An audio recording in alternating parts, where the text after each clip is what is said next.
प्यारे बच्चों नमस्कार। आज आपका केटीसी क्लासेज में पहला क्लास है। मन में बहुत सारी बातें चल रही होगी, क्या मिलेगा, कैसे मिलेगा, पैसा डूबेगा या निकलेगा, नहीं।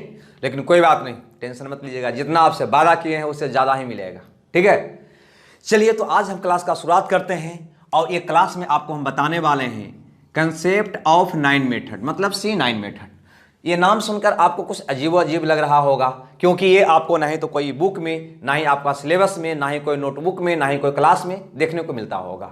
ठीक है, लेकिन यह जो मेथड हम यूज करते हैं वो कैलकुलेशन को कम करने के लिए करते हैं। ठीक है, अगर कैलकुलेशन कुछ लेंदी आता है उसको कम करने के लिए हम इसका यूज करते हैं। इसके अंतर्गत कैसे यूज करते हैं इसकी बात हम आगे करेंगे, लेकिन उससे पहले एक सिंपल सा एग्जांपल आपके सामने हम पेश करते हैं, है ना। जैसे मान लिया जाए कि हमसे कोई क्वेश्चन करता है कि 12 गुना 14 बराबर 8। ठीक है, लेकिन हम जिस प्रश्न में, जिस एग्जाम में हम बैठेंगे उस एग्जाम में यह जो प्रश्न होगा तो इसके साथ 4 ऑप्शन भी दिया हुआ होगा, A, B, C और D। ठीक है, मान लो A है 169, A है 168, C है आपका 172, 162, कुछ ढंग से ऑप्शन है 4। ठीक है, तो स्वाभाविक है बहुत सारे विद्यार्थी सिंपल है बना लिया होगा कि 12 गुना 14 करेंगे आ जाएगा 168, 168 ऑप्शन बी में है, बी मेरा सही उत्तर हो गया। बिल्कुल सही, लेकिन सोचिए, ठीक है, कोई आवश्यक नहीं है। आपके एग्जाम में यही क्वेश्चन जो है कुछ इस ढंग से भी रह सकता है, 3, 4, 5, 6 गुना 7, 8, 4, 5 इतना बराबर 8। तो कहीं ना कहीं गुना करने में आपको परेशानी होगी, और कहीं इसी में अगर ऐसा भी कुछ और कर दिया तो ये परेशानी और बढ़ जाएगा। अगर कहीं इसी में कुछ इस ढंग से और कर दिया, ठीक है, तो परेशानी आपको और बढ़ जाएगी। क्लियर है। और ऐसा स्थिति में हम या तो एग्जाम में इस क्वेश्चन को बनाएंगे या क्वेश्चन को छोड़ के भागेंगे, और तीसरा कोई भी ऑप्शन मेरे पास नहीं होगा। जब बनाएंगे तो अच्छा खासा वक्त खा जाएगा, लेकिन अगर ये C9 मेरे पास होगा तो इस प्रश्न का उत्तर भी हम सेकेंडों में दे लेंगे। ठीक है, इसीलिए यह हमारे लिए बहुत ही यूजफुल है। अतः इसे हम क्लास के शुरुआत में ही आपको साथ शेयर करते हैं, ताकि यह कंसेप्ट आपके अंदर डेवलप हो जाए और सारे चैप्टर में कैलकुलेशन को कम करने के लिए आप इसका यूज कर सकें। ठीक है, देखिए इसका यूज हम कैसे करते हैं। सो देखिए, हम यहाँ पे अगर इसको हम बनाएंगे तो कैसे बनाएंगे, तो हम इसको सीधे बनाएंगे 3, 5, 15 मतलब 6, जिसका सिंगल डिजिट आएगा वो मेरा उत्तर होगा 9, 6, 7 आएगा, ये मेरा आंसर नहीं होगा। 8 से 15 मतलब 6, 7 में 1, 6 2 8 1 9 मतलब 0, मतलब कहीं ना कहीं मेरा उत्तर मेरा उत्तर कौन हो जाएगा, बी हो जाएगा, ए नहीं होगा, है ना। ये बात आपको समझ नहीं आया होगा, क्योंकि यही समझाने के लिए तो आज आपके बीच में हम हैं एक क्लास के साथ। ठीक है, तो चलिए इसको समझिए कि ये है क्या और ये कैसे वर्क करता है और इसमें हमें क्या क्या चीज जानना चाहिए। ओके, चलिए C9 मेथड के अंतर्गत सबसे पहले हमको सीखना होगा सिंगल डिजिट मान निकालना। मतलब कोई संख्या अगर हमें कोई दे दे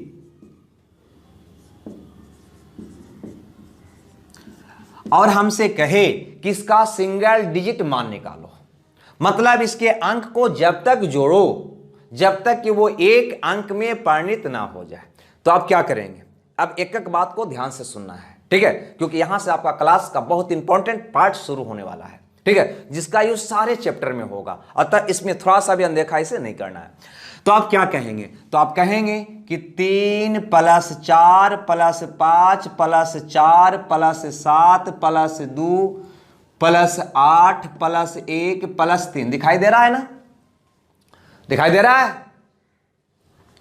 अब इसको ऐड करेंगे आप, 4 3 7 5 12 4 16 16 7 23 2 25 8 33 1 34 3 37। आपका 37 आया।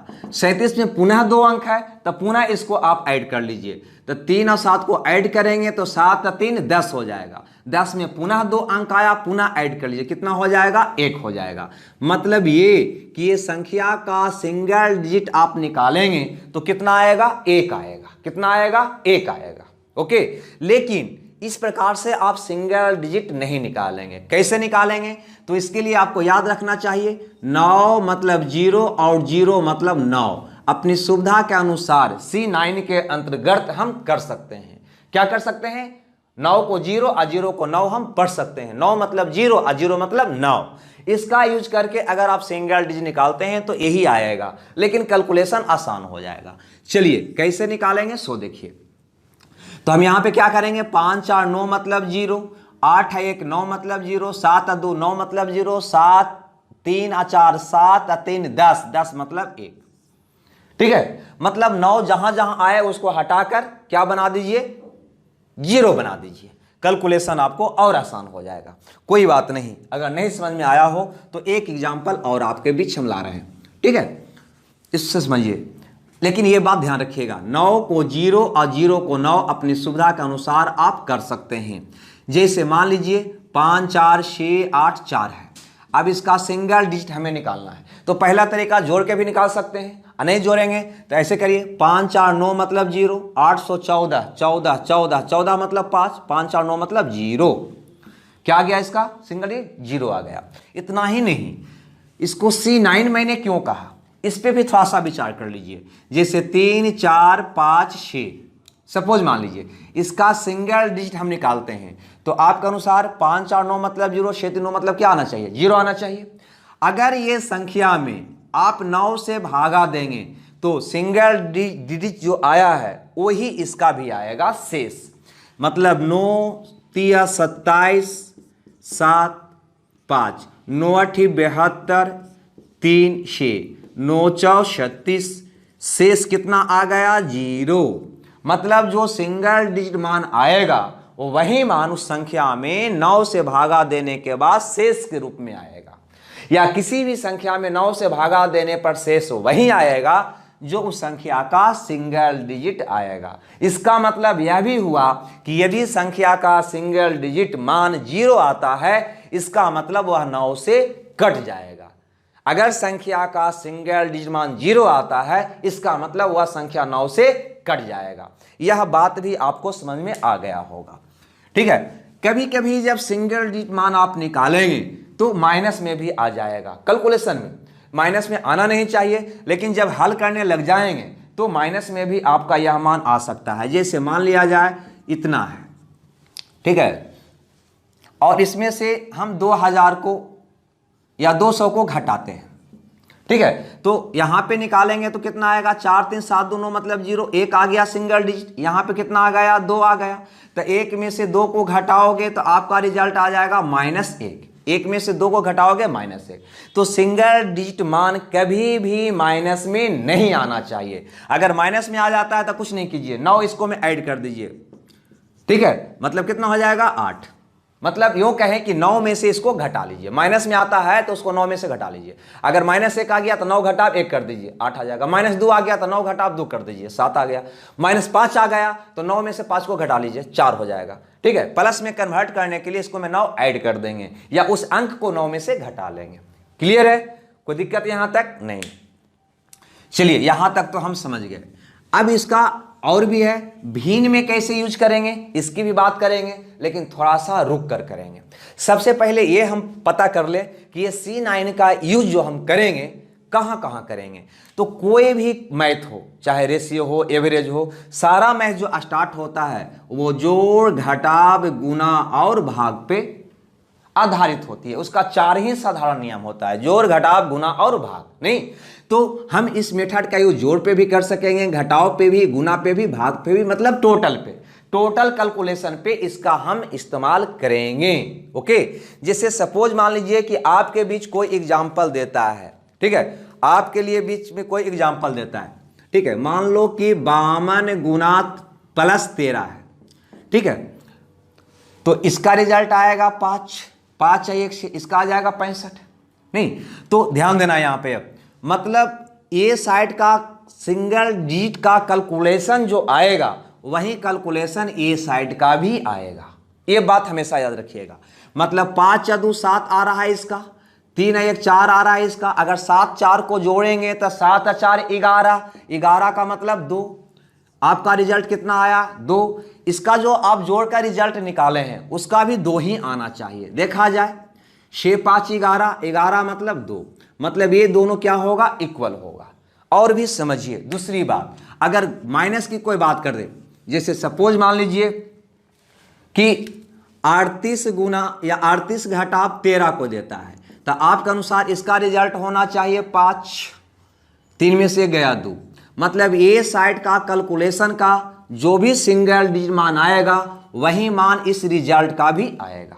ओके, तो 8 3 11 मतलब कितना हो गया 2, 3 1 4, घटाइए 2 में से 4 गया, 2 में से 4 गया, -2 का मतलब 9 ऐड कर दीजिए या 9 में से घटा लीजिए, कितना आ जाएगा 7। आपका सिंगल डिजिट मान कितना आया 7 आया, इधर भी 7 ही आएगा, जोड़ के देख लो 5 2 7 आया, मतलब ये दोनों साइड क्या हुआ बराबर हुआ। ये घटाव में भी देख लिए, जोड़ में भी देख लिए, गुना में भी देख लेते हैं। अगर कोई कहता है 35 गुना 3 या 4 14 140 होगा, 35 गुना 4 करेंगे 140 आएगा। तो यहां पर भी इसका जो सिंगल डिजिट मान होगा वही मान इसका भी होगा, करके आप देख सकते हैं। 5 3 8 आया, 8 4 32, 32 मतलब कितना आया 5, इधर भी 5 आएगा, 4 1 5 आ रहा है क्या, मतलब यह जोड़ पर भी, घटाव पर भी, गुना पर भी हम लागू कर लिए, भाग पर भी हम लागू करेंगे लेकिन थोड़ा सा आगे की क्लास में, ठीक है। क्योंकि एक बार सारा चीज मिलेगा तो कहीं ना कहीं ये दिमाग जो है हैंग करने लगेगा ना। भाग का मतलब बटा भी होता है, मतलब यहां पर भी इसका इस्तेमाल हम कर सकेंगे लेकिन थोड़ा सा रुक कर, ठीक है। चलिए अब ये अगर हम सीख गए तो इसका यूज करते हैं एग्जाम्पल पे, क्वेश्चन पे इसका यूज हम कैसे करें, है ना, और क्वेश्चन को हल हम कैसे करें इसकी बात हम करते हैं, ठीक है। तो यहां पर हम कितना चीज सीखा, थोड़ा सा हम उंगली पे गिन लेते हैं। पहला बात मैंने सीखा सिंगल डिजिट मान निकालना, मतलब संख्या को एक अंक में बदलना। दूसरा बात मैंने सीखा कि संख्या का सिंगल डिजिट मान जो आएगा वही मान संख्या में 9 से भाग देने के बाद शेष के रूप में आएगा। तीसरा बात मैंने सीखा कि चाहे जोड़ हो या घटाव हो या गुना हो या भाग हो, सब पर यह लागू होगा। किस पे, ये सब पर लागू होगा। ओके, चलिए तो कुछ एग्जाम्पल भी हम करते हैं, लेकिन एग्जाम्पल करने से पहले एक बात और आपको बता दें, है ना, जो सबसे अहम बात है, इस मेथड पे दशमलव का या प्रतिशत का कोई प्रभाव नहीं पड़ेगा, कोई प्रभाव नहीं पड़ेगा। ये भी बात आपको इसके साथ साथ याद रखना है कि अगर दशमलव की बात आ गया या प्रतिशत की बात आ गया तो हमको घबराना नहीं है, उसको अनदेखा करके चलेंगे, ऐसा मानेंगे कि प्रश्न में दशमलव या प्रतिशत है ही नहीं। कैलकुलेशन के वक्त जैसे मान लो कोई हमसे कहता है 575% का सिंगल डिजिट क्या होगा, तो हम प्रतिशत को भूल जाएंगे। क्यों भूल जाएंगे, क्योंकि प्रतिशत का मतलब होता है बटा में 100, अब बटा में जो ही 100 हो गया तो इसका सिंगल डिजिट आ जाएगा 1। अब हर में अगर 1 आता है, जैसे मान लीजिए कि 5 7 बटा 1, तो 1 का कोई वैल्यू नहीं, इसको सीधे आप क्या पढ़ते हैं 7 पढ़ते हैं। तो परसेंटेज का मतलब बटा 100, बटा 100 का मतलब बटा में 1, बटा में 1 आ गया, उससे हमको कोई प्रभाव नहीं पड़ता है। अतः परसेंटेज का भी इस पर कोई प्रभाव नहीं पड़ेगा और दशमलव का भी कोई प्रभाव नहीं पड़ेगा। मतलब इसका अगर सिंगल डिजिट हम निकालेंगे तो प्रतिशत को भूल जाएंगे और हम कहेंगे कि 5 5 10, 10 मतलब 1, 1 7 8, इसका कितना होगा सिंगल डिजिट मान 8 होगा। ठीक है, कोई दिक्कत नहीं। अगर इसमें दशमलव भी रहता तब भी इसका भी हम 8 पढ़ते, क्योंकि ना दशमलव को देखेंगे और ना ही प्रतिशत को देखेंगे, ये दोनों को मानेंगे कि है ही नहीं। ओके, चलिए ये बात भी आपको क्लियर हो गया होगा।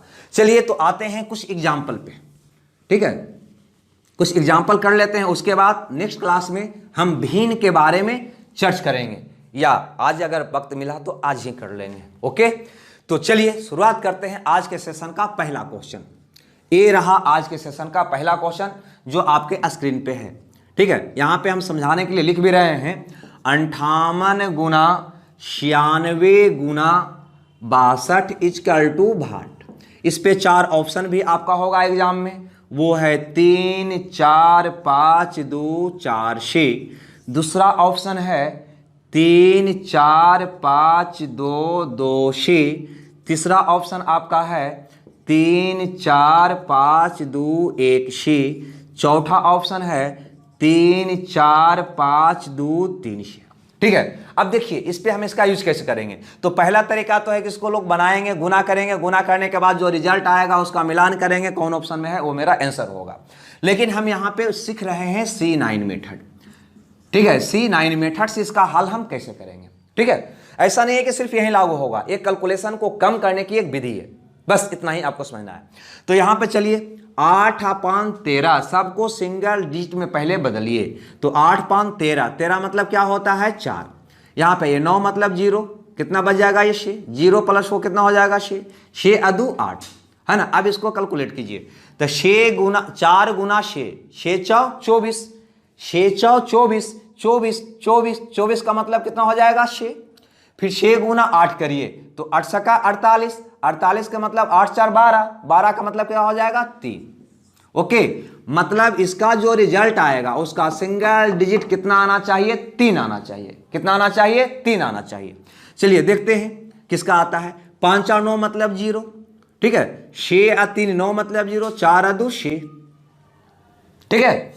यहां पर देखते हैं ये मेरा आंसर होगा क्या, नहीं होगा, क्योंकि हमारा रिजल्ट का सिंगल डिजिट मान 3 आना चाहिए, 3 इसका आ नहीं रहा है, तो क्या ये मेरा आंसर होगा, नहीं होगा। यहां पे आते हैं, यहां पे क्या है 5 और 9 मतलब 0, 6 3 9 मतलब 0, कितना आ रहा है 4।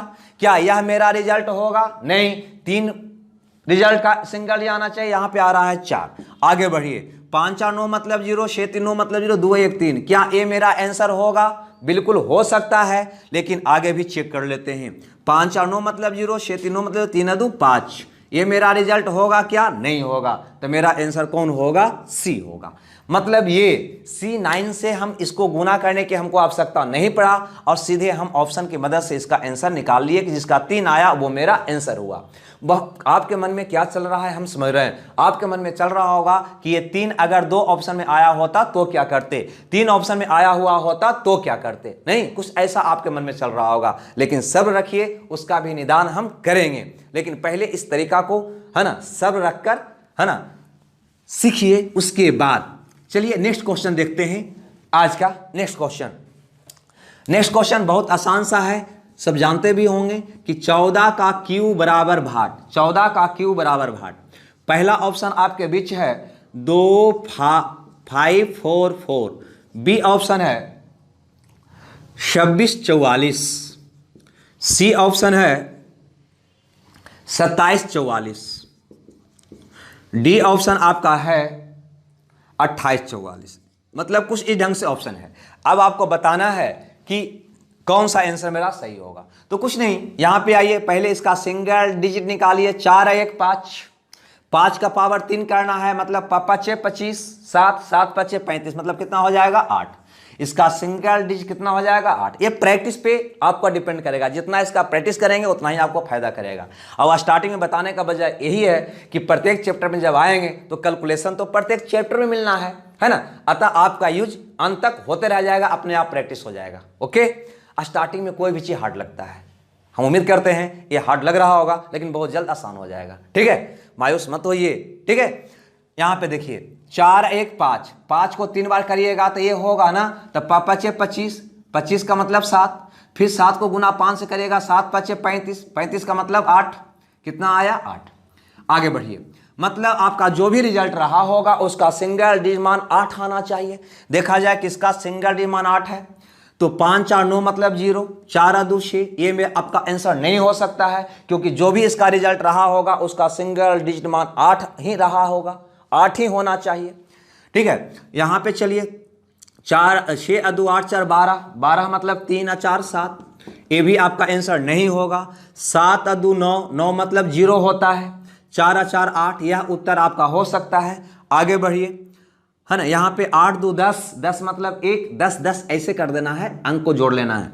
8 2 10, 10 मतलब 1, 1 4 5, 5 4 9, 9 मतलब 0, 0 भी आपका आंसर नहीं होगा। आंसर कौन होगा आपका, सी होगा। ध्यान रखें, ये सब के लिए सत्य है, सारे क्वेश्चन के लिए, जोड़ घटाव गुना भाग सब के लिए सत्य है, लेकिन, है ना, एक्यूरेट वैल्यू के लिए। लेकिन कभी भी आसानता मान अगर आता है, आसानता मान अगर आता है, वहां पे इसका यूज हम नहीं कर सकते। आसानता का मतलब लगभग मान, लगभग मान के लिए इसको हम यूज नहीं, एक्यूरेट वैल्यू के लिए, है ना, एवं से एक्यूरेट वैल्यू के लिए, सही मान के लिए ही यह यूजफुल है ना, सही मान के लिए यूनिवर्सल सत्य है।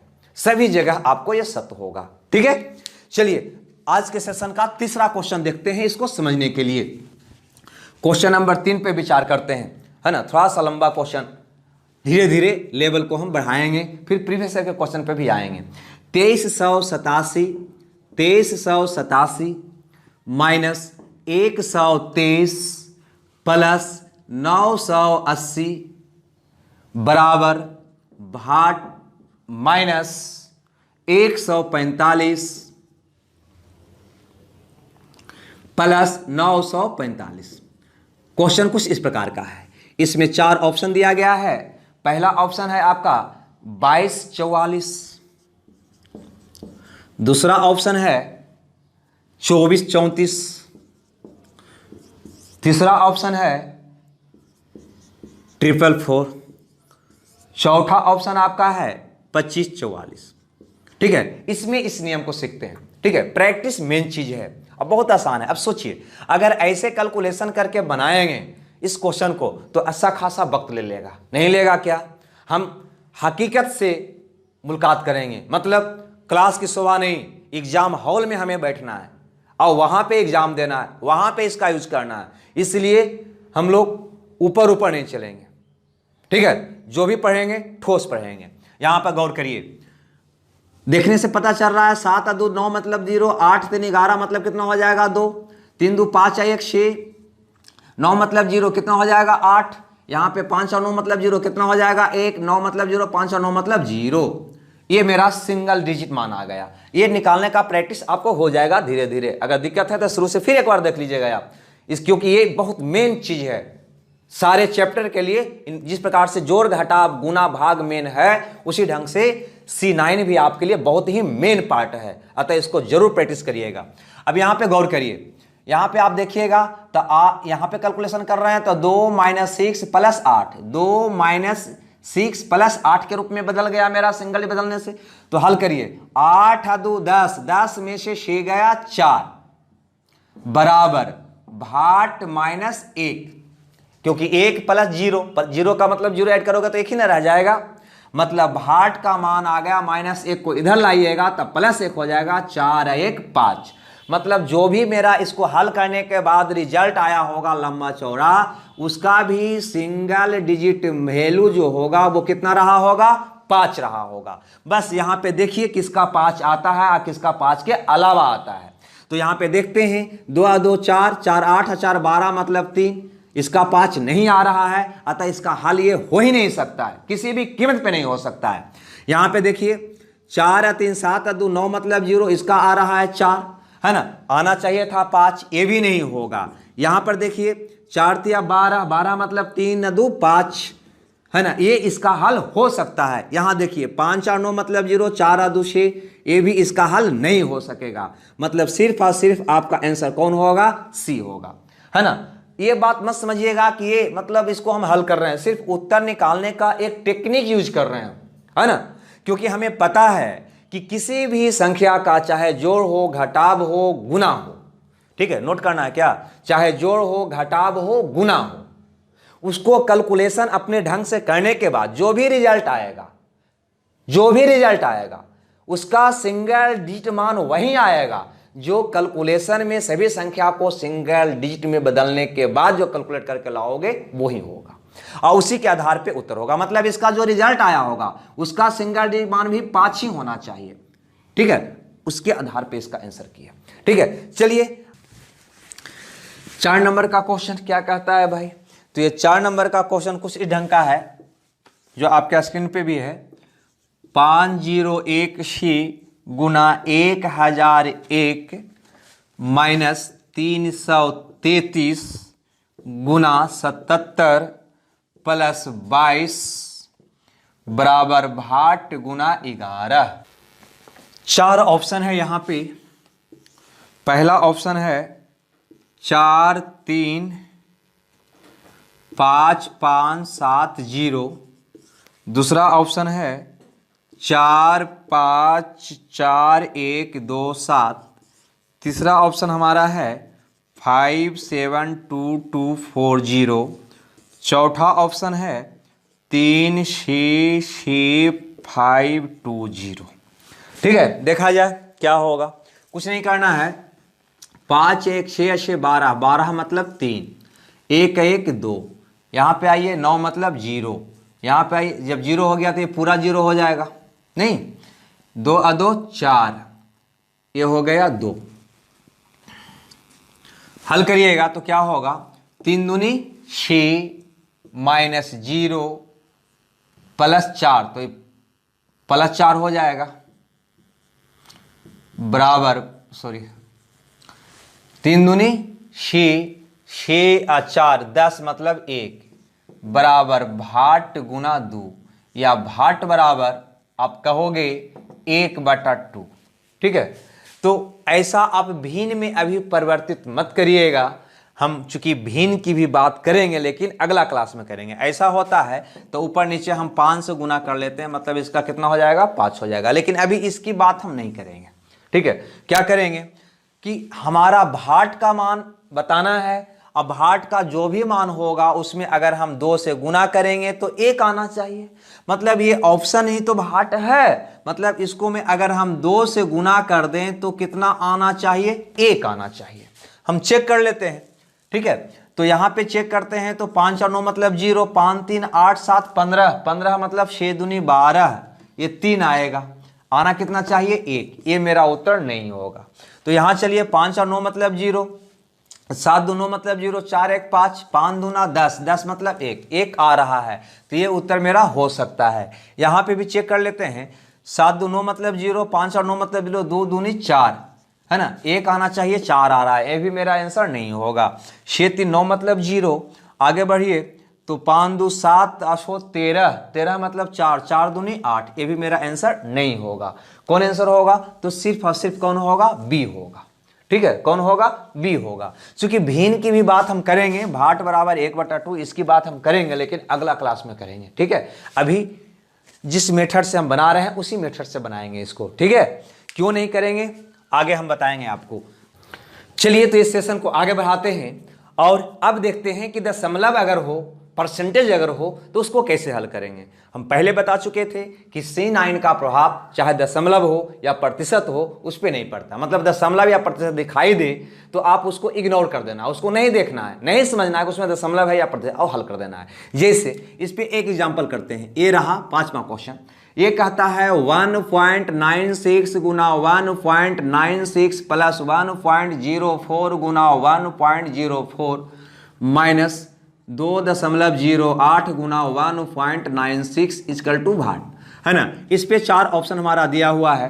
पहला ऑप्शन है 0.7464, दूसरा ऑप्शन है 0.8464, तीसरा ऑप्शन हमारा दिया हुआ है 0.9464 और चौथा ऑप्शन हमारा पास है 0.8262। ओके, ऐसे तो ये यूज ऑफ अलजेब्रा का क्वेश्चन है जिसे हम कहीं ना कहीं A square plus B square minus 2ab के फॉर्म पे बनाएंगे, जिसका मान होगा a माइनस बी का होल स्क्वायर।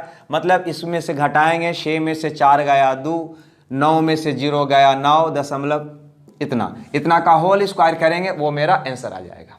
ठीक है, होल स्क्वायर कैसे करेंगे, तो चूंकि 100 से 8 कम है, 8 का वर्ग हो गया 64, 8 और कम करेंगे तो हो जाएगा ये 84।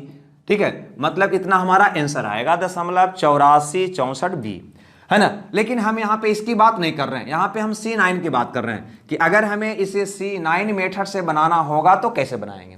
तो यहाँ पे दशमलव आया हुआ है, दशमलव को अनदेखा कर दीजिए, दशमलव को मत देखिए, ऐसा समझिए कि इसमें दशमलव है ही नहीं, और हल करिए जिस प्रकार से पहले हल कर रहे थे।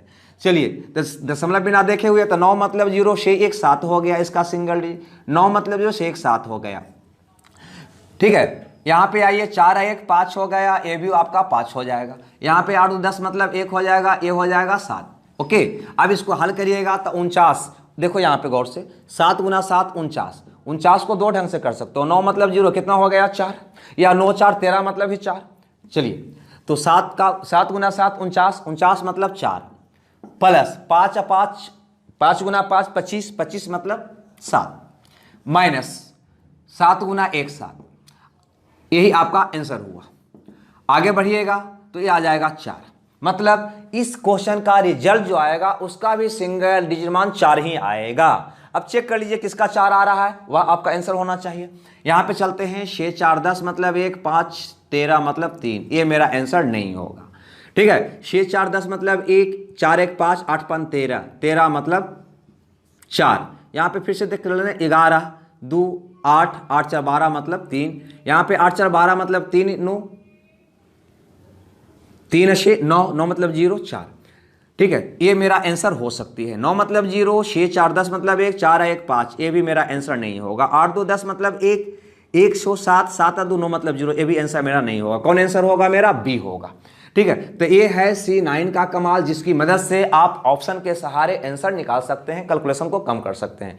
हम ये क्वेश्चन को इसलिए लाए थे कि दशमलव पर इसका यूज कैसे करें। खैर, एक क्वेश्चन और आपके बीच लाते हैं दशमलव का। ठीक है, क्वेश्चन नंबर 6 आपके स्क्रीन पे है। क्वेश्चन नंबर 6, इसको देखिए। ठीक है, ये कहता है कि 0.5 गुना 5 प्लस 0.25 गुना 0.5 प्लस 0.5 गुना 4 प्लस 0.5 गुना 0.75 इक्वल टू भाट। उधर दिखाई दे रहा है 0.5 गुना 0.75 इक्वल टू भाट। 4 ऑप्शन मेरे पास है। पहला ऑप्शन है 5, दूसरा ऑप्शन है 10, तीसरा ऑप्शन है 15, चौथा ऑप्शन है मेरे पास 20। अब इसको हल करना है। थोड़ा सा सोचिए, दशमलव इसमें भी आया हुआ है, जोड़ भी आया हुआ है, गुना भी आया हुआ है। ठीक है, कैसे हल करें? तो कुछ नहीं करिए, आप सिंगल डिजिट निकाल के हल कर लीजिए, मतलब C9 लगा दीजिए। C9 के लगाने बाद दशमलव को आप मत देखिए, दशमलव को छोड़ दीजिए, मतलब ऐसा समझिए कि इसमें दशमलव है ही नहीं, है ना, और हल कर दीजिए। तो 5 25, 25 मतलब 7, 5 2 7, या ऐसा करते हैं 5 2 7, 7 गुना 5, यहाँ पर देखिए 5 2 7, आइए आ गया 5, तो 7 5 35, 35 मतलब कितना हो जाएगा? 8 हो जाएगा। यहाँ पे आते हैं 5 4 20, 20 मतलब हो जाता है 2। यहाँ पे आते हैं तो 7 5 12, 15 मतलब 6। हल करिए तो 7 और 8 15, 7 और 8 15, 15 मतलब 6, 6 और 2 8, 8 8 14, 14 मतलब 5। देखा जाए 5 किसका है, तो ये है आपका 1 नहीं होगा, ये है आपका 6 नहीं होगा, ये है आपका 2 नहीं होगा। कौन होगा मेरा आंसर? ए होगा। ओके, तो इस प्रकार से इसका हम यूज करते हैं। अगर प्रतिशत हो तब कैसे इसका यूज करेंगे, चलिए एक उसका भी एग्जांपल ले लेते हैं कि अगर परसेंटेज की बात करेगा तो किस ढंग से इसका हम यूज करेंगे। चलते हैं क्वेश्चन नंबर 7 में। ठीक है, ये 7 नंबर का क्वेश्चन कहता है 31% ऑफ 260 गुना भाट इक्वल टू 12896। ठीक है, ऑप्शन 4 है मेरा। पहला ऑप्शन है 150, दूसरा ऑप्शन है 140 और तीसरा ऑप्शन है 160, चौथा ऑप्शन हमारा है 180। ठीक है, हमने पहले बोला है कि चाहे दशमलव हो या प्रतिशत हो, उस पर C9 का कोई इफेक्ट नहीं पड़ेगा। मतलब दशमलव या प्रतिशत दिखाई दे तो आप उसको अनदेखा कर दीजिएगा, मतलब ऐसा मान लेना है कि उसमें दशमलव परसेंटेज है ही नहीं और C9 लगा देना है। यहाँ पे प्रतिशत आया है, इसको भूल जाइए। तो क्या होगा? 3 1 4, यहाँ पे 6 2 8, तो 8 4 32, 8 4 32 का मतलब क्या होगा? आप समझ रहे होंगे 5 होगा। तो यहाँ से यहाँ तक हो गया 5 गुना भाट बराबर, इधर आइए, इधर आइएगा तो 9 मतलब 0, 6 2 8 है, 9 मतलब 0, क्या बच गया? 8। मतलब भाट का मान आ गया 8/5। ठीक है, जब भिन्न में जब कैलकुलेशन आती है तो हम कैसे करते हैं इसकी बात अगले क्लास में हम करेंगे, लेकिन फिलहाल हम प्रतिशत को समझाने के लिए ये एग्जाम्पल लिया था, है ना, और भिन्न की बात हम अगले क्लास में करेंगे। हम करते क्या है कि नीचे 5 आता है तो ऊपर से 2 से गुना कर देते हैं। 8 दूनी 16 मतलब होगा 7, मतलब जिसका 7 आएगा वो मेरा आंसर होगा। 5 1 6 आ रहा है, मेरा आंसर नहीं होगा। 4 1 5 आ रहा है, ये भी मेरा आंसर नहीं होगा। 6 1 7 आ रहा है, यह मेरा आंसर हो जाएगा। 8 1 9 मतलब 0 आ रहा है, ये आंसर नहीं होगा। ठीक है, हम समझ रहे हैं आपका प्रॉब्लम कि ये कैसे किए, लेकिन इसकी बात हम अगले क्लास में करेंगे, बहुत जस्ट करेंगे। अगर ये भिन्न का कंसेप्ट अगर ना भी होता तब भी हम इसको बना लेते हैं। देखो कैसे बनाते, इसकी बात हम यहाँ पे कर देते हैं। ठीक है, ये ऑप्शन ए था, ये हमारा बी था, ये हमारा सी था, ये हमारा डी था। अगर ये भिन्न का कंसेप्ट ना भी रहेगा तो क्या करते आप? ये करते कि यहाँ तक तो कैलकुलेशन बिल्कुल आप कर लेते हैं। ठीक है, यहां तक कैलकुलेशन कर लेते हैं। अब यहां पे करते क्या कि भाट का मान आपसे पूछा गया है और भाट में 5 से गुना करने पे कितना आना चाहिए, 8 आना चाहिए। भाट का मान आपसे पूछा गया है, भाट में 5 से गुना करने पे कितना आना चाहिए, 8 आना चाहिए। अब भाट यही तो चारों में से कोई ना कोई है, अतः इसमें अगर हम 5 से गुना करेंगे तो हमारा 8 सिंगल डिजिट आना चाहिए ना, जो उसका 8 आएगा वो मेरा आंसर होगा। तो 5 1 6 6 5 30, 30 मतलब 3, ये मेरा आंसर नहीं होगा, 8 नहीं आया। यहां पर चलिए 4 1 5 5 25, 25 मतलब 7, 8 पुनः नहीं आया, ये भी नहीं उत्तर होगा। 6 1 7, 7 5 35, 35 35 35 का मतलब क्या होता है 8, ये 8 आ गया, ये उत्तर होगा। 8 1 9, 9 मतलब 0, 0 में 500 गुना करिएगा 0 हो जाएगा, तो ये भी आपका उत्तर नहीं होगा। ठीक है, लेकिन फिर भी हम इसकी बात, भिन्न की बात हम नेक्स्ट क्लास में करेंगे। जब तक के लिए इसे आप जरूर देखें और बार बार देखें, जब तक देखें कि जब तक फुल्ली कंसेप्ट आपका दिमाग में सेट नहीं हो जाता है ना। नोट करने की आवश्यकता ना पड़े, इतना बार इसको देखें। ठीक है, तो मिलते हैं यही नई जोश और उमंग के साथ अगला क्लास में। जब तक के लिए धन्यवाद। Okay, bye bye.